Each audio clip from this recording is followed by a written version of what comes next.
Labor voters are the worst for this, but they've got this distinct delusion that because my father and grandfather voted Labor, I have to vote Labor because Labor's for the workers and Liberals for the businesses. You think that's still something that people struggle No, with? well, I don't think it applies anymore. That's what one of the complaints have been, Yeah. that Labor has forgotten the workers, and the only people they add that they give their allegiance to is the unions, Yeah. and the unions seem to be in it for whatever they can get out of it. And I think it's all been forgotten of what the original purposes were of unions, to protect and look after the workers, but they don't seem to be doing that. Well, and to It's touch on that, every time Labor form government, the male suicide rate increases. So if it isn't a coincidence, there seems to be a definitive push from predominantly Labor to break the family unit. I would think that's quite right. It's a correct assumption, and it's been very obvious to us over the years. Yeah. Because You I know, grew up a Labor voter. I really did. My dad voted Labor, and I'll tell you now, there is no way ever I'll be voting Labor again in my existence. yeah, a lot of people were Labor voters, and quite rightly, the Labor did a good job, but they've strayed from their original Yeah. ethos of what Yep. they were supposed to do, and I don't think that's helpful. It's certainly not helpful to Australia. We, we, we're seeing our country go down the gurgler very rapidly. We, Yeah. we have a we have a birth rate which is diminishing. We can't even replace the number of people who die or leave the country. We're Yeah. down to about 1.4. We have more divorces in some states, particularly the ACT, than marriages. Yeah. We have growing numbers of children, over 1 million, who live without one of their parents, usually the father. We have growing problems with youth crime that nobody seems to be able to resolve. Like Queensland says, oh, we'll do adult time for the crime. So this is what the young people are looking for now.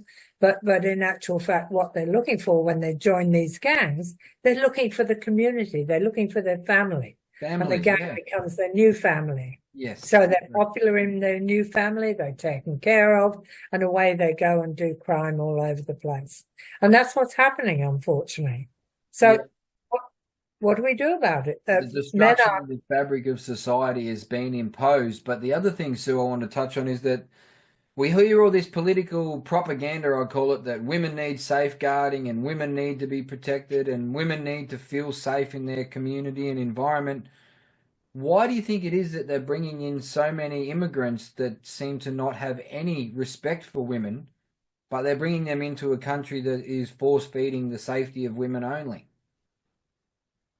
well, the force feeding of the safety of women was the method used by the academic feminists, if I can say that, or extreme feminists, because they realized back in the 1980s that this was the way through to the government to be able to get funding and to get the status that they were looking for, and they got the self-importance that they needed, and that's what they did. They looked at Erin Pizzey, who started the first women's refuge in Chiswick Yep. in the 1980s, and they saw that she was getting praise, she was getting government funding, and then they moved her out because she said, but of all the people that come to me, 50% of them are just as bad as the men they're trying to run away from. Yep. So she was on the outer, and she was well and truly crucified for it. But the feminists, of course, learnt the business of being able to present women as being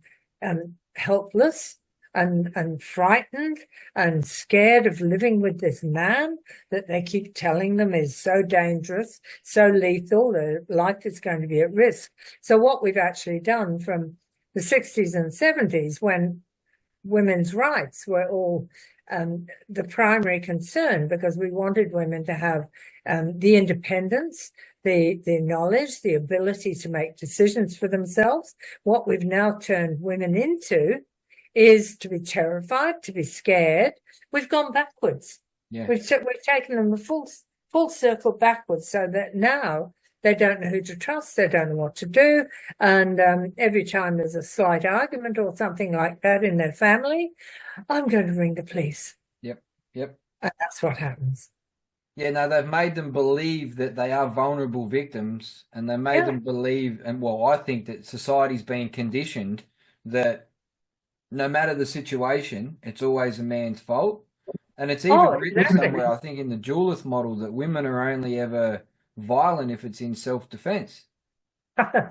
That's not true. Yeah. No, which, anybody with half a brain cell left would know that Yeah. it doesn't matter whether you're a man or a woman. Either party can be violent. And I mean, I'm pretty sure the numbers are 27.7% of interpersonal relationships.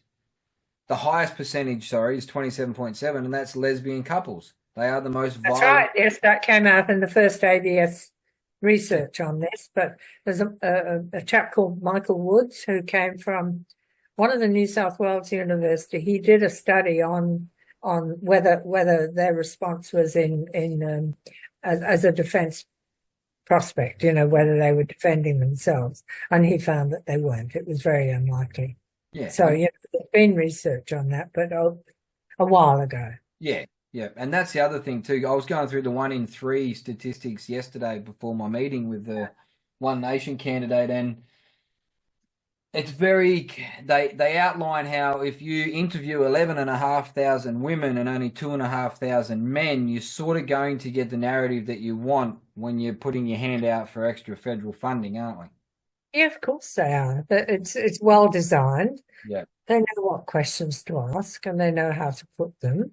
And of course, when you only ask a small percentage of the men what their circumstances are, of course you're going to get Yeah. a distorted figure because that's the only way it can go. But we've asked them repeatedly, the ABS, to make sure that they have equal numbers of participants so that at least we can get a fair summary of what is actually going on. Yeah. But doesn't seem to wash with them. Well, that might counter the political ideology that's infected society, Sue, that, all these poor women are vulnerable victims and all these nasty men they're all violent Yeah. perpetrators just waiting to bust out of their gentleman's shells.